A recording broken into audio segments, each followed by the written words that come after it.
దేవుని బిడ్డనని, క్రైస్తవుడని చెప్పుకుంటున్నారు. ఈ మాటలు వింటున్న వారులారా, వీక్షిస్తున్న వారులారా గమనించండి.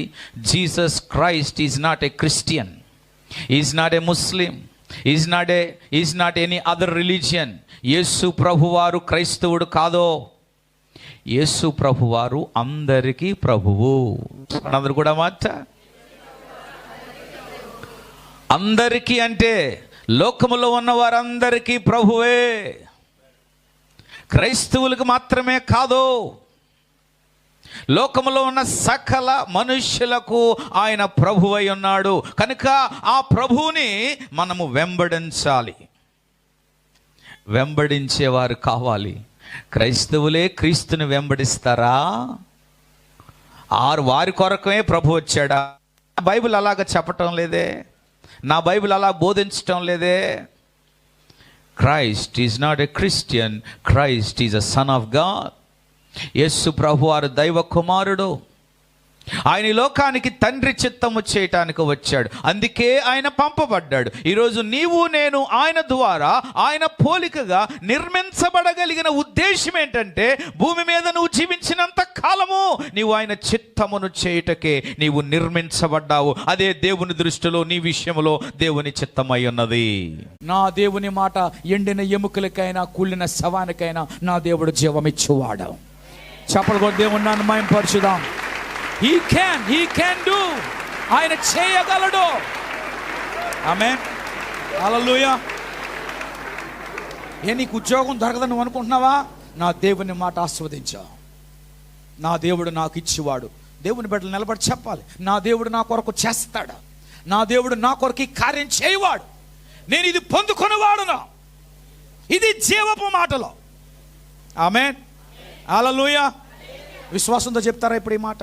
ఎంతమంది చెప్తారు విశ్వాసం కలిగిన వారు? మీరు చచ్చిన వాళ్ళు అయితే నిద్రపోండి, పర్లేదు. నేను జీవంతో ఉన్నాను ప్రభువా, నీ మాట నేను నమ్ముతున్నాను అన్నవారు చెప్పండి ఈ మాట. ప్రభువా, ఇంతవరకు షట్ డౌన్ అయిన ప్రతి విషయాలు, షట్ డౌన్ అయిన ప్రతి కార్యాలు మరలా తిరిగి సమాధి వలె ఇదిగో నా మాట నా నోటు నుండి వాటికి వెళ్ళునుగా. కానీ ఎంతమంది చెప్పగలుగుతారు ఈరోజు?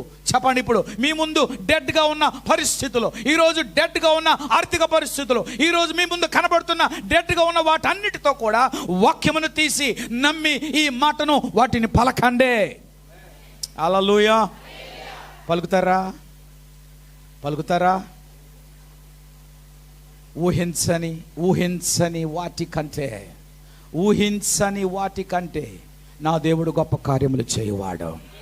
నువ్వు ఊహించేది వేరో, నా దేవుని మాట నువ్వు పలికితే నా దేవుడు కార్యం చేస్తాడు. దేవుని స్తోత్రం కలుగు. ప్రభువా, ఈ 2025 సంవత్సరంలో నా తీర్మానము నీకును నాకును మధ్య ఒక వంతెన వలె స్థిరపరచబడాలి. I want my decision like a bridge between you and me, because you are the God to visit me. నా తీర్మానం సరి అనేదైతే నువ్వు నన్ను దర్శించువాడు. నీ తీర్మానం యథార్థమైనదైతే నా దేవుడు నిన్ను దర్శిస్తాడు. నీ తీర్మానము దేవుని దృష్టిలో ఎంచబడినదైతే నా దేవుని ముఖ దర్శనాన్ని చూపిస్తాడు. అనేక మంది భక్తుల యొక్క తీర్మానం దేవుని కొరకు వారు తీసుకున్న తీర్మానం బ్రిడ్జ్ వలె ఉంది కనుక దేవుడు వారిని దర్శించాడు, వారిని మర్చిపోలేదు. ఈరోజు దేవుని బిడ్డలారా, దేవునికి మీకు మధ్య తీసుకున్న తీర్మానాన్ని బట్టి నీ జీవితం ఏకాకిగా ఉండొచ్చు, లేక ఒంటరితనంగా ఉండొచ్చు, లేక విడబడినట్లుగా ఉండొచ్చు. కానీ నీ తీర్మానం దేవునితో సరి అయినదైతే నా దేవుడు నిత్యము నిన్ను దర్శిస్తూనే ఉంటాడు. నీకు తోడుగా ఆయన ఆధారమై నిన్ను సంరక్షిస్తూ ఆదరిస్తూ నిన్ను నడిపించగలిగిన సమర్థుడు నా దేవుడు. There is no doubt about it, because God is always faithful. దేవుడు నమ్మదగిన వాడు. నమ్మకములో ఆయన అద్భుతమైన దేవుడు. ఈ లోకంలో ఎవరైనా నమ్మకస్తులు ఉన్నారా? నా దేవుని వల్ల నమ్మకస్తులుగా ఉన్నారా? There is none in the world like Jesus. Jesus is the Almighty. He is a faithful God to everyone who trusts Him. దేవుని యందు నమ్మిక ఉంచి ప్రతి వాగురి ఎడల ఆయన నమ్మకంగా పనిచేస్తున్నాడు. ఒకవేళ నీ తీర్మానం ఈ 2025 సంవత్సరంలో ఇంకా నువ్వు తీసుకోలేనట్లయితే ఈ వాక్యము ద్వారా నీవు ఈ కొద్ది నిమిషాలలో ఈ మాట ద్వారా నీవు తీర్మానములోనికి రావాలి. మనుషులను బట్టి కాదు, దేవునిని బట్టి, దేవుడు నీకు ఇచ్చిన రక్షణను బట్టి. ఇఫ్ ఆల్రెడీ నీ తీర్మానం దేవుని దగ్గర తీసుకున్నట్లయితే ఈ తీర్మానము దేవునికి నీకు మధ్య ఒక బ్రిడ్జ్ వలె కాపాడుకోవాల్సిన బాధ్యత నీకై ఉన్నది. నాట్ ఎ ఇమోషనల్, భావోద్రేకంతో నువ్వు తీసుకున్న తీర్మానం కాదు ప్రియులారా. లేకపోతే ఎవరో ప్రేరేపించి నన్ను తీసుకోమన్నారు అన్నది కాదు. నీవు దేవునికి నీకు మధ్య ఉన్నటువంటి ఆ తీర్మానము ఒక బ్రిడ్జి వలె ఉండాలి. దేవునికి స్తోత్రం కలుగును. ఈరోజు ప్రభు నమ్ముకున్న తర్వాత ఏమండి, మన యొక్క ఐహిక విచారాలు ఎక్కువైపోయాయి, మన యొక్క మానసిక ఒత్తిళ్ళు ఎక్కువైపోయాయి. ప్రభువుకు నమ్మకం ముందు అదే పరిస్థితి, ప్రభువుని నమ్మిన తర్వాత అదే పరిస్థితిలో ఈరోజు మనం దిగజారిపోతున్నాం. ప్రియులారా, ఈ మాటలు వింటున్న నా సహోదరి సహోదరుడా, నువ్వు ఏ స్థితిలో ఉన్నా, ఏ పరిస్థితిలో ఉన్నా, ఏ ప్రాబ్లంలో ఉన్నా, ఎలాంటి నులివెచ్చని స్థితిలో ఉన్నా గమనించు, నీవు దేవుని ద్వారా ఒక విత్తనము వలె ఆయన సంఘం అనే తోటలో నీవు నాటబడిన తర్వాత నీవు మొలకెత్తాలి, నీవు ఫలించాలి, నీవు మహావృక్షముగా తయారవ్వాలి. అంటే ఆయన ప్రేమ, ఆయన విశ్వాసము, ఆయన ప్రార్థన సారము వలె నీ విత్తనములోనికి ప్రవేశించాలి. నాటబడ్డాను అని చెప్పి సారము లేకపోతే, నాటబడ్డానని చెప్పి ప్రార్థన జీవితం లేకపోతే, నాటబడ్డానని చెప్పి విశ్వాసమును సాధన చేయకపోతే, నాటబడ్డానని చెప్పి వాక్య ధ్యానము నీలో లేకపోతే నీవు ఫలించలేవు. వాక్యాన్ని విని శపించబడిన వారులారా, నేను మీకు అన్ని ఇచ్చాను కానీ మీరు నన్ను చూడలేదు, చేర్చుకోలేదు, నన్ను మహిమపరచలేదు. ఈరోజు ఈ శపించబడిన వారి యొక్క గుంపు మనస్తత్వం ఎలా ఉంటుందంటే, దేవుడు ఎన్ని ఇచ్చినా మాకు లేదని చెప్పే గుంపు ఇది. దేవుడు ఎంత ఆశీర్వదించినా మాకు లేదని చెప్పే గుంపు. ఎంత ఇన్కమ్ సోర్స్ వచ్చినా, ఎంత రాబడి వచ్చినా దేవునికి ఇవ్వడానికి లేదని చెప్పే ఏమంటే చేతులు ఊపేటువంటి గుంపు ఇది. ఉదయకాలము దేవుని మాటలు వింటున్న ప్రియ సహోదరి సహోదరుడా, నువ్వే గుంపులో ఉన్నాము? రెండు గుంపులు, ఎడమ గుంపు, రెండోది కుడి గుంపు. ఈ రెండు గుంపుల లోకంలో మనం చూస్తున్నాం. ప్రియులారా, ఉదయకాలం ప్రార్థనలో పాల్గొనే గుంపు, ప్రార్థన పాల్గొలేని గుంపు, ఏకీభవించని గుంపు, ఏకీభవించని గుంపు, ఏకీభవించని గుంపు, సమాధాన పడే గుంపు, సమాధాన పడని గుంపు, ప్రేమ కలిగిన గుంపు, ప్రేమ పడని గుంపు. దేవుడు మంచివాడు. ఆయన మన జీవితంలో చేసినటువంటి గొప్ప కార్యాలను మనం జ్ఞాపకం చేసుకొని కృతజ్ఞులుగా ఉండడం మంచిది. కనుక ఈ వాక్యాన్ని వీక్షిస్తున్నవారు, అలాగే ఈ వాక్యాన్ని వినుచున్న వారితో దేవుడు మాట్లాడాలని నా ప్రార్థన. మీరు వినుచున్న వాక్యాన్ని బట్టి దేవుడు మీ హృదయములను తెరచునుగాక. దయచేసి ఈ ఉదయకాల ధ్యానము కొరకే ఏర్పాటు చేయబడినటువంటి బైబిల్ భాగము పఠనము ఆదికాండం 18వ అధ్యాయము 17వ వచనాన్ని ఒకసారి మనం చదువుకుందాం. అప్పుడు యెహోవా నేను చేయబోవు కార్యము అబ్రహామునకు దాచెదనా అబ్రహాము నిశ్చయముగా బలము గల గొప్ప జనమగును. చాలమ్మ గారు, థ్యాంక్ యూ. దయచేసి ఈ వాక్యములో చూడండి, దేవుని యొక్క మర్మములను దేవుడు బయలుపరచువాడు. ఈ మాట మీరు చూడండి. దేవుడు అంటున్నాడు, యెహోవా, నేను ఈ మాట నేను చెప్పకుండా అబ్రహాముకు నేను దాచిపెడతానా? ఇంకోసారి చదవమా 17వ వచనం. అప్పుడు యెహోవా నేను చేయబోవు కార్యము చూసారా, అబ్రహామునకు దాచెదనా? యెహోవా అంటున్నాడు, నేను చేయబోవు కార్యము నేను అబ్రహాముకు తెలియచేయకుండా దాచెదనా? ఈ ఉదయకాలము మర్మములను బయలుపరచు దేవుడు.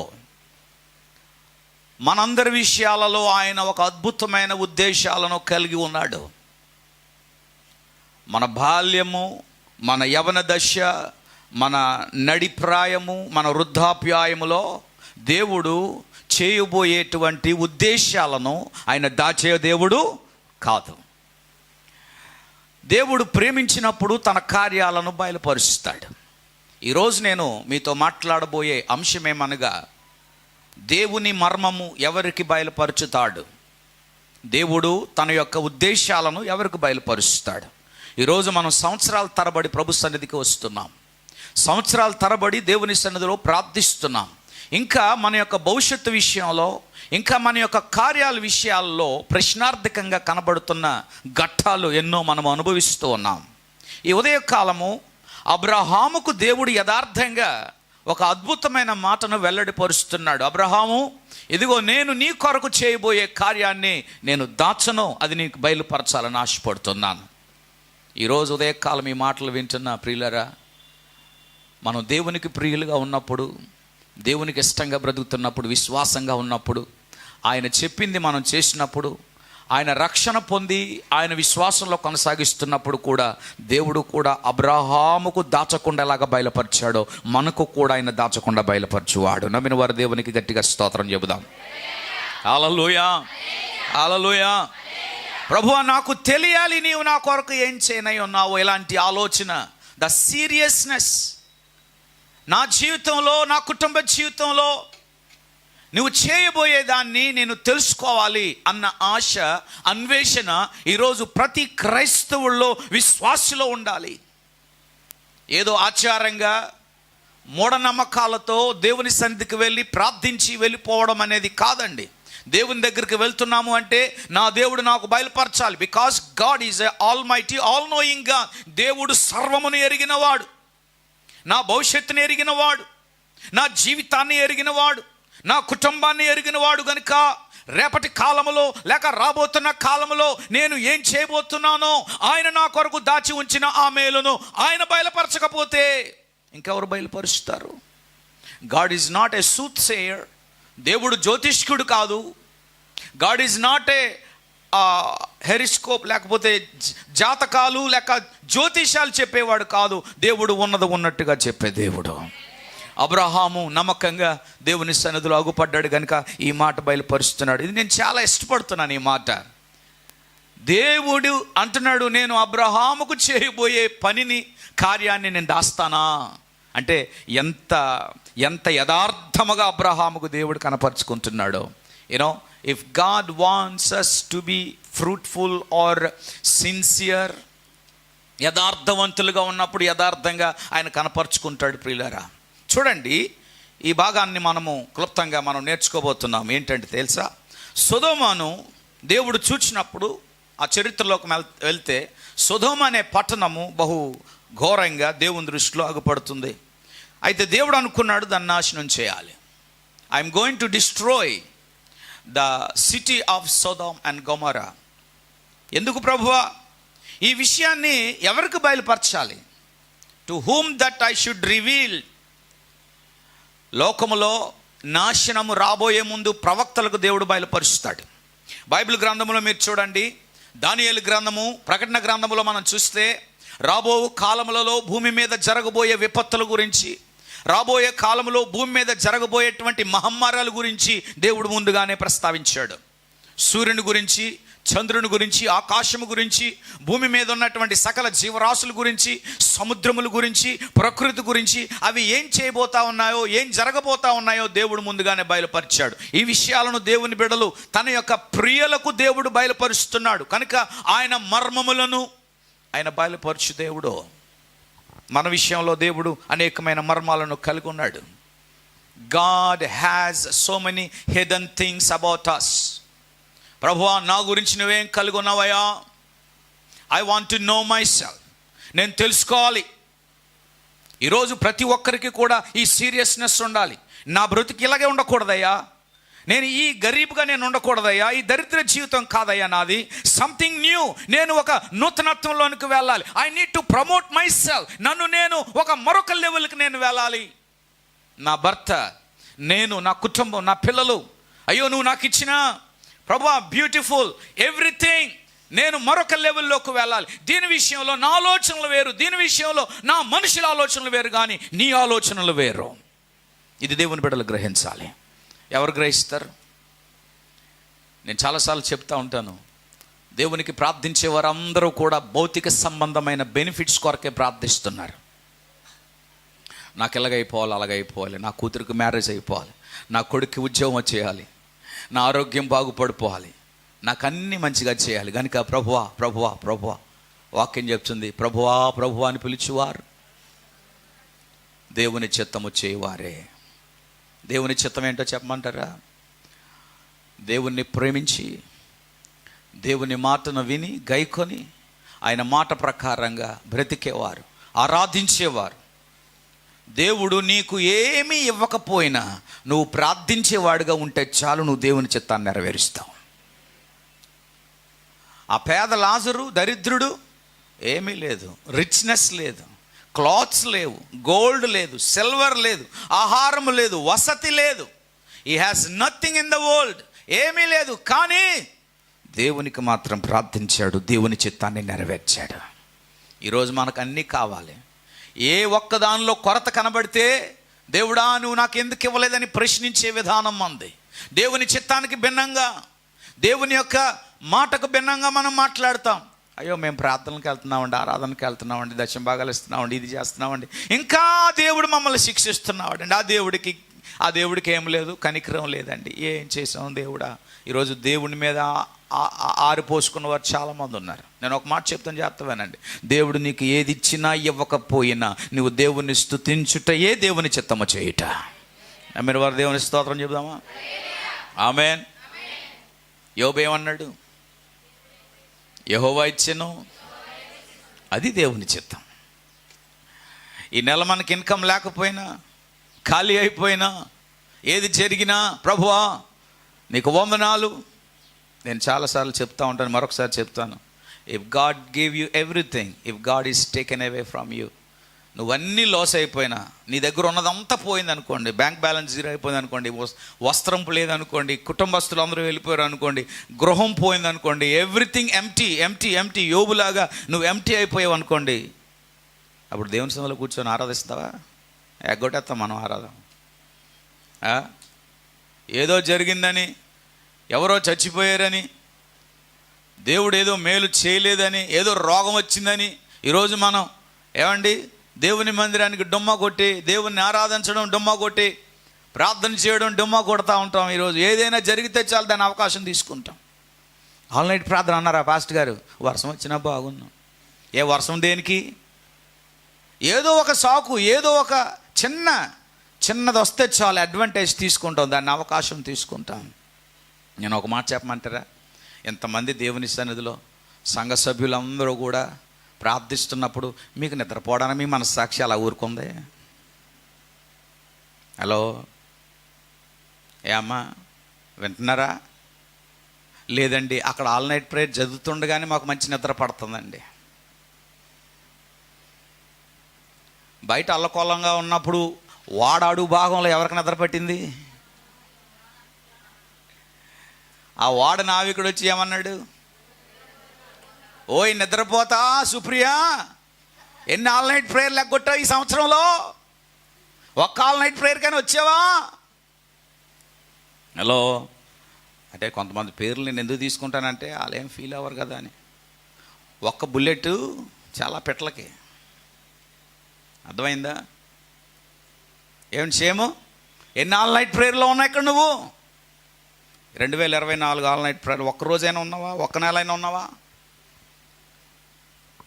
God is faithful. దేవుడు ఎవరికి బయలుపరుస్తాడండి ఆయన మర్మాలు? దేవుని సన్నిధిలో ఉన్నవారికి. దేవుని స్తోత్రం. కనుక ఉదయ కాలము దేవుడు ఎవరికి బయలుపరుస్తాడు? అబ్రహాముకు దేవుడు బయలుపరచాలని అనుకున్నాడు. ఇదిగో నేను చేయబోయే కార్యము నేను అబ్రహాముకు దాచకూడదు అనుకున్నాడు. కనుక సొదొమ గురించి, రాబోయే విపత్తును గురించి దేవుడు మర్మముగా ఉంచిన దానిని అబ్రహాముకు చెప్పేశాడు. దేవుని స్తోత్రం. హల్లెలూయా.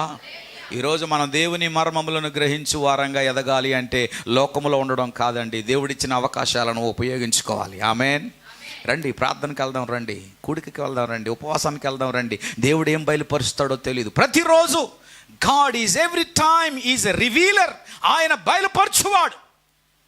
తన ప్రజలు దేవుని సన్నిధిలో ఉన్నప్పుడు బయలుపరచువాడు. ఏలియాకు దేవుడు బయలుపరిచాడు. దేశం యొక్క విపత్తు గురించి, కరువు గురించి దేవుడు బయలుపరిచాడు. వై? ఎందుకు? దేవుడు కొంతమందికే బయలుపరుస్తాడు, అందరికీ ఎందుకు బయలుపరచడు? ఆ కొంతమంది ఎవరు? ఆ కొంతమందిలో నీవు నేను చేరాలి.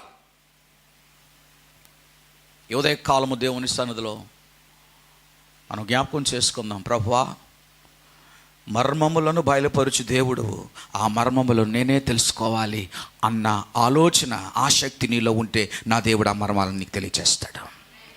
ఆమె. ఎంతమంది ఆశపడుతున్నారు అలాగా?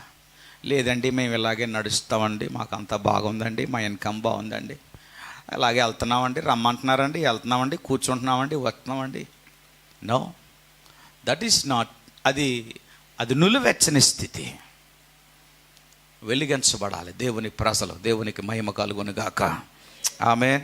సో ఈ విపత్తు గురించి దేవుడు అబ్రహాముకు బయలుపరిచాడు. ఇంతకీ నా అంశం ఏంటంటే, దేవుడు అందరికీ బయలుపరుస్తాడా ఆయన మర్మాలు? ఎవరికి బయలుపరుస్తాడు? నేను క్లుప్తంగా 3 మాటలు చెప్పి ముగించాలని ఆశపడుతున్నాను. మొదటిగా కీర్తన 25వ అధ్యాయం 14వ వచనంలో చూస్తున్నట్లయితే అక్కడ దేవుడు ఎవరికి బయలుపరుస్తాడు? ఆయన మర్మములను, ఆయన ఉద్దేశములను బయలుపరచువాడు గనుక ఆ బయలుపరిచేటువంటి వారు ఎవరు, ఏమై ఉండాలి అన్నది మనం చూస్తే కీర్తనల గ్రంథం 25వ అధ్యాయం 14వ వచనం ఒకసారి చూద్దాం. యెహోవా మర్మము ఆయన యందు భయభక్తులు గల వారికి తెలిసి ఉన్నది. ఆయన మర్మమును తెలియజేస్తాడో. చూడండి, ఆ వాక్యాన్ని మీరు అండర్లైన్ చేయండి. దేవుని మర్మములను ఎవరికి బయలుపరుస్తాడు అనగా ఆయన యందు భయభక్తులు గల వారికి. అందుకే ఆయన ఎడల భయము భక్తి అనేది చాలా ఇంపార్టెంట్. ఈరోజు భక్తి ఉంటే భయం ఉండట్లేదు, భయం ఉంటే భక్తి ఉండట్లేదు. కానీ దేవుడు అంటున్నాడు ఈ 2 కూడా ఉండాలి. దేవుని యొక్క మర్మము. అవును, మనం ఈ విపత్తు దినాల్లో ఉన్నామండి, కరువు కాలంలో ఉన్నామండి. పరిస్థితులు ఈరోజు అనుకోకుండా చోటు చేసుకుంటున్నాయి. నిన్న శుక్రవారం ఈవినింగ్ ఒక పెద్ద ఏరోప్లేన్ నేపాల్లో క్రాష్ ల్యాండ్ అయిపోయింది. అందరూ చచ్చిపోయారు. ఆ అంబులెన్స్, అక్కడ ఉన్నటువంటి పోలీస్ వాళ్ళ, నేవీ, ఆర్మీ వాళ్ళు అక్కడ ఉన్నటువంటి ఆ శవాలను మోసుకెళ్తున్నారు, రషింగ్ అవుతున్నారు అన్నమాట. నేను చాలా విచారించిన, అయ్యో ప్రభువా, ఏంటి పరిస్థితి, దుర్మరణం. ఫిలిప్పీ దేశంలో అంతా కూడా ఫ్లడ్ చేత నింపబడిపోయింది. ఏదో ఒక చోట, ఏదో ఒక మూల, ఏదో ఒక ప్రాంతంలో ఏదో రకంగా విపత్తు చోటు చేసుకుంటుంది. అందుకే దేవుని ప్రజలు గమనించాలి, ఇవి ఏ దినాలు అనగా కడవరి దినాలు, దేవుని రాకడ దినాలు. కనుక ప్రభు మనకిచ్చిన రక్షణ, ప్రభు మనకిచ్చిన విశ్వాసాన్ని బట్టి మరి ఎక్కువగా మనం భయభక్తులుగా ఉండాలని దేవుని యొక్క వాక్యం హెచ్చరిస్తుంది. మన చుట్టూ కలబడుతున్న పరిస్థితులు ఈ వార్నింగ్స్ మనకి ఇస్తూ ఉన్నాయి, ఈ సూచనలు, హెచ్చరికలు ఇస్తూ ఉన్నాయి. ప్రియులరా, మనము ఇదివరకులాగా సరేలే అని మనము చాలా క్యాజువల్గా తీసుకుంటే కాదు ప్రియులరా. ఏది ఎప్పుడు ఎలా జరుగుతుందో తెలియదు, హఠాత్తుగా పరిస్థితులు. కనుక దేవుని భయంతో ఉన్నవారు అడ్వాన్స్గా దేవుని కొరకు సిద్ధపడతారు. భయము కలిగిన వారు, దేవుడికి కావాల్సింది భయము. ప్రభువా, if I'm fear to God, you will be you will reveal everything to me. నేను నీ ఎడల భయము కలిగి ఉన్నప్పుడు నా విషయంలో నువ్వు మర్మమాలు తయారు చేస్తావు. నా భవిష్యత్తు విషయంలో, రేపటి విషయంలో, లేకపోతే నా కుటుంబ విషయాల్లో ఏది జరగబోతుందో. God wants the people who fears him. దేవునికి భయపడేవారు కావాలి. ఎందుకో తెలుసా? యెహోవా మర్మము అందరికీ తెలియచేయబడదు. కానీ ఎవరైతే ఆయన యందు భయభక్తులు కలిగి ఉంటారో ఆయనకు మాత్రమే దేవుడు తెలియచేయువాడు. ఈ సత్యాన్ని దేవుని బిడ్డలు గ్రహించాలి. అందువలన ప్రతిరోజు కూడా, ఈరోజు అన్యులు సోమవారం అండి మేము ఈ పూజ చేయాలండి, మంగళవారం అండి, బుధవారం అండి అని వారంతా భక్తితో ఉంటారు.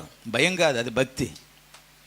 కానీ దేవుని బిడ్డలైన మనం ప్రతిరోజు దేవుడిచ్చినటువంటి సమయంలో, దినములో, ప్రభువా ఈ దినం నేను అన్నిటికీ సమయం ఇస్తున్నానే. కానీ మనం ఎక్కువ సమయం ఇచ్చేది సెల్ ఫోన్కి, ఎక్కువ సమయం ఇచ్చేది సీరియల్స్కి, ఎక్కువ సమయం ఇచ్చేది వ్యర్థమైన మాటలకి, ఎక్కువ సమయం ఇచ్చేది చిట్ చాట్కి, ఈరోజు వ్యర్థమైన వాటికి. ప్రియులరా, ఈ సోది మాటలకి మనం ఎక్కువగా సమయం ఇస్తూ దేవుని సన్నిధిలో ఆయనకి ఇవ్వాల్సిన సమయాన్ని ఇవ్వకపోవడం వలన మనం ఏం చేయబడుతున్నామంటే, ప్రార్థన చేయాలని ఉంది, మార్నింగ్ లేవాలని ఉంది, నేను దేవుని సన్నిధిలో ప్రార్థన చేసుకోలేదు అన్న మనస్సాక్షి నీ హృదయాన్ని, ఆత్మను గద్దిస్తుంది.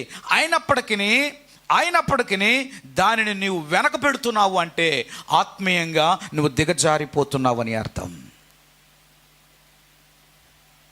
రమ్మని పదే మనం తెలియచేసిన వారు రాలేకపోతున్నారు. ప్రార్థన చేయాలని ఎరిగి కూడా చేసుకోలేకపోతున్నారు. నేను వాక్యపట్నం చదువుకోవాలని తెలిసిన వారు కూడా చేసుకోలేకపోతున్నారు. దానికి ఇవ్వాల్సిన సమయం అనేక రీతిలుగా అపవాది దొంగిలిస్తుంది. అంటే అర్థమేంటో తెలుసా? We have been drown down. మనం మునిగిపోతున్నాం. నిన్న ఎప్పుడో నేను వాక్యం చెప్పినప్పుడు చెప్పాను, ఈరోజు దేవుని బిడ్డలు బైబిల్ చదవడం మానేశారు. ఎంతమంది ఒప్పుకుంటారు దీని విషయంలో? బైబిల్ చదవడం మానేశారు, వాక్యం చదవడం మానేశారు. న్యూస్ పేపర్ మాత్రం సూపర్, న్యూస్ పేపర్లో వచ్చే బుక్కులు మాత్రం సూపర్, ముగ్గులు మాత్రం సూపర్. ఏమండి, ఈరోజు దేవుని బిడ్డలు సామెతల గ్రంథం 8వ అధ్యాయం 13వ వచనం ఒకసారి చూడండి, ఏం రాయబడి ఉందో. ఇంతకీ దేవుని యందు భయభక్తులు ఎవరు, దేవుని యందు భయభక్తులు ఎవరు అనగా వాక్యం చెప్తుంది. అక్కడ సారాంశం నా మాట కంటే వాక్యం చూడండి. సామెతలు 8వ అధ్యాయం 13వ వచనం, యెహోవా యందు భయభక్తులు కలిగి ఉండుట, చెడుతనమును అసహించుకోవడం. అందరూ చెప్పండి అన్నమాట. యెహోవా యందు భయభక్తులు అంటే చెడుతనమును అసహించుకోవడం. చెడుతనం అనగా మన భక్తిని పాడు చేసేది, మన విశ్వాసాన్ని పాడు చేసేది, మన ప్రార్థన జీవితాన్ని పాడు చేసేది. ఈరోజు ప్రార్థన చేసేవారు ఏమండి కావాలి. ఈరోజు చెడుతనము మనకేం చేస్తుందంటే దేవుని సన్నిధికి రానియదు.